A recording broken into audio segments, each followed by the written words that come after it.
We live right now.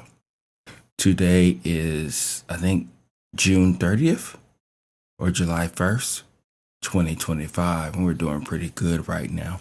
I hope that you're doing pretty good right now. And that's all we can do because we're doing great. I hope you're doing good. And let's take a sip of this coffee because that's the topic of the day. Mm, mm, mm. Tastes fine. Tastes fine. Sometimes it's a lot of liberty not knowing everything about your cup of coffee, not knowing the TDS, not knowing the roast color, not really knowing how it was actually harvested, even though that's what they tell you the way it's been harvested. But in this case, we're talking about what are we talking about today? We're talking about dark roast. Everybody's stain or detriment to the specialty coffee world, right? Well, I love dark roast. I don't know when I started to drink dark roast.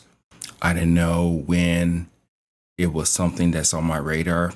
I think it took a long time just because I was, especially in the beginning of my journey with this whole coffee thing.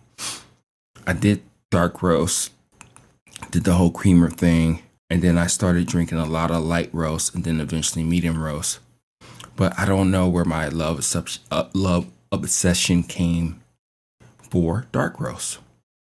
And probably it was because I was drinking it over creamer and I needed something strong. But throughout the years, I just realized that dark roast was something magical. It was something that I didn't realize that can be really tasty. And the reason why I'm bringing up this topic in particular is because over the past week, I went with my family for a day to a pool place, and we had fun. Everything was cool, but they had a coffee maker, and of course, my wife and my daughter were like, "Man, just enjoy it. Just stop making fun of things." So I, in the morning, turned on the coffee maker and I made a cup of coffee. What they had was dark roast. So I went ahead and put the packet of light roast in the coffee maker, brewed a cup, had about 3 to 4 sips, and then I threw it out. And then I thought about it. And I was like, this will be the perfect topic for this type of situation, right? And I think it's very important that we do understand why dark roast is what it is. I understand why people like it or hate it. So that's more so what we're going to be talking about here. And I think it's very critical that the reason why I didn't really care about the dark roast was because it just tasted like dark roast.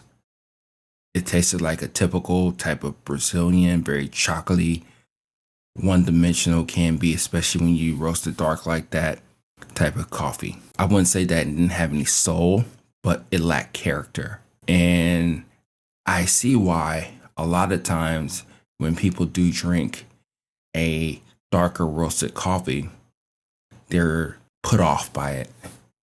I think darker roast has its place in coffee. I think it has its place in specialty, but there's so many different ways to really approach it.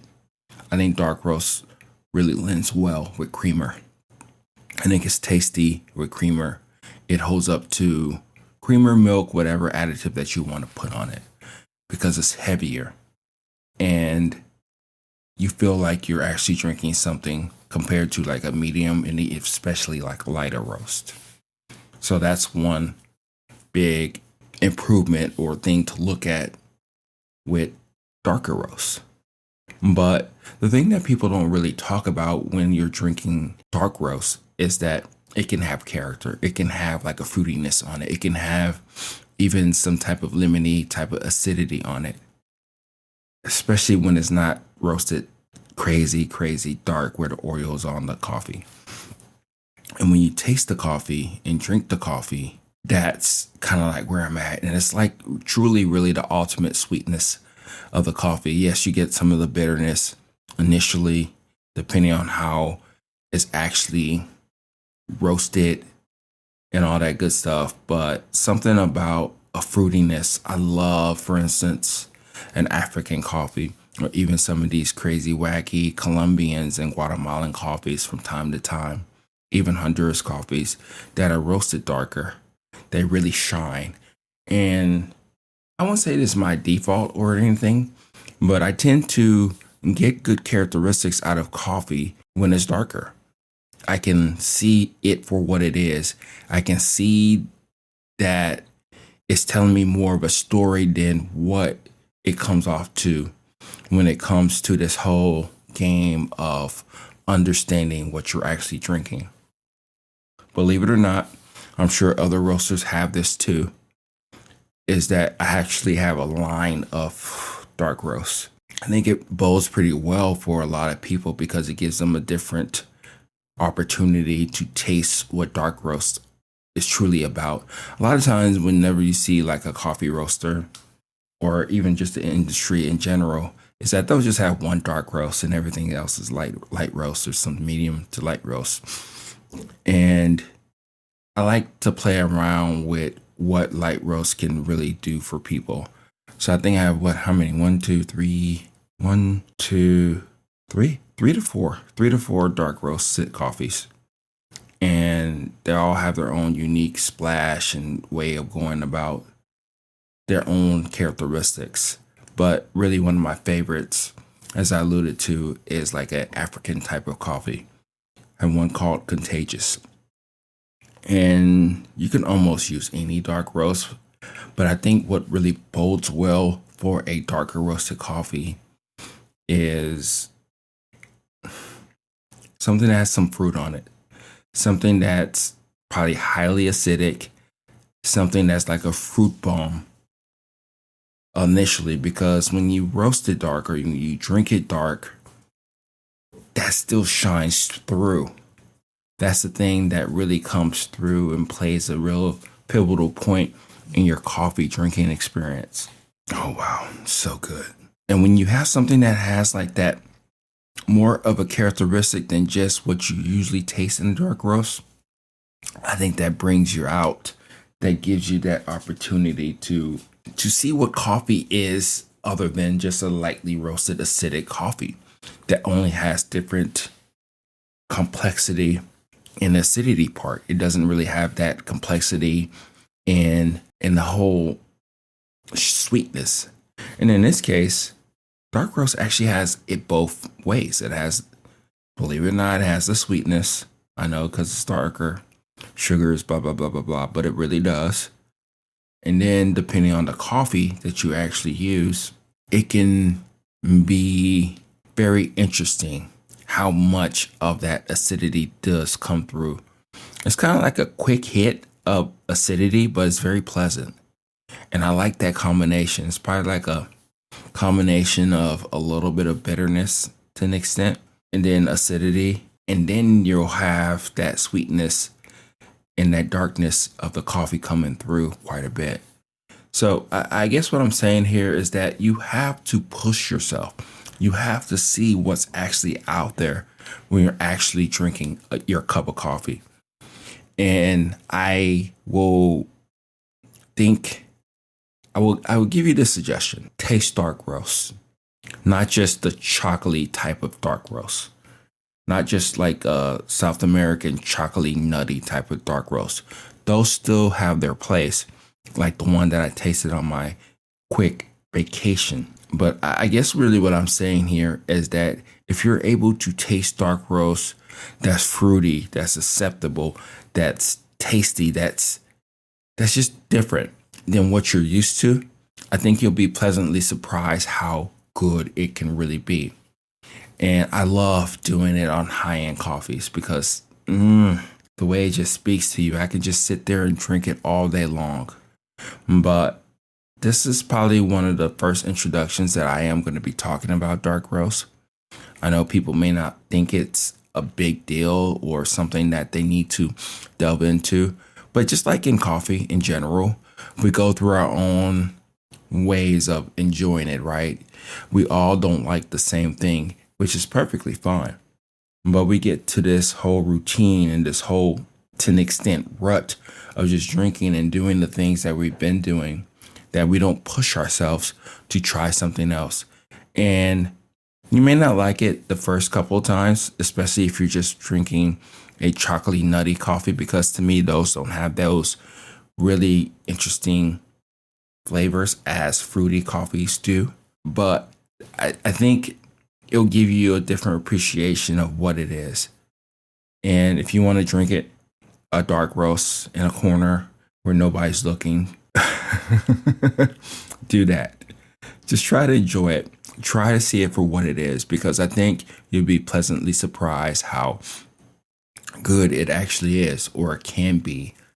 And find a roaster, find me, find another roaster who does a decent amount of dark roast. Ask that roaster what kind of natural flavors that coffee has, because that'll let you know what you're getting yourself into. And when you do that, I think we're going to be in a better place of actually understanding coffees a little bit more. Because yes, there are situations to where you just like what you like, right? You're going to drink what you like all the time. Some people are espresso people. Some people are just pour over people. Some people are just light roast. I'm a medium to dark roast person. But I think it's perfectly fine and okay that we push ourselves and to get out of our comfort zone just to see what's actually out there as a whole coffee gamut. Because I think also it can be interesting in a cold brew or iced coffee. A little bit more interesting than what you would usually get from a lighter roast. Medium roast is just where you really want to be. But again, play, explore, see what's out there. And then once you do that, I think we're going to be in a better place as we get out of our rut, get out of our situation, and just see the possibilities of what dark roast can do for you. So this is, like I said, a little introduction, bringing everybody up to speed with some dark roast talk. And let me know what you think. Do you like dark roast? Do you hate it? Do you think it's something that we shouldn't ever serve again or anything like that? But yeah, that's just me, just talking. Let me know what you think about this. And again, I will leave you off with this. Some of the best coffees that I've had at the SEA were not any of the lightly roasted coffees. They all tasted the same. Very acidic, had no real character to me, which is ironic, right? But when I went to the Cup of Excellence, their hand-me-down coffees were the best ones that I've ever tasted. And I didn't really get a lightly roasted type of coffee. I got more so like a medium roasted coffees. So even if you have an issue or problem getting there to a darker roast and you just specifically stay with light roast, start slowly with a light to medium. Have that for a little bit, see how you like it, and then delve into a fruity type of dark roast. And I think that's going to lend you really well to understanding drinking coffee. And I'm mainly talking about when you drink it black, because I think no matter which coffee, except for a really, really light, grassy type of coffee, it's going to lend very well to any type of additive that you do add to it. Some people can get different characteristics out of a dark roast, like my wife, when it comes to drinking it with creamer. But I am specifically talking about how the coffee tastes as it is with, just drinking it black. So this is me, Oki at Everyday Beans. Let me know what you think. I'll talk to you later. Let's talk about dark roast. Bye.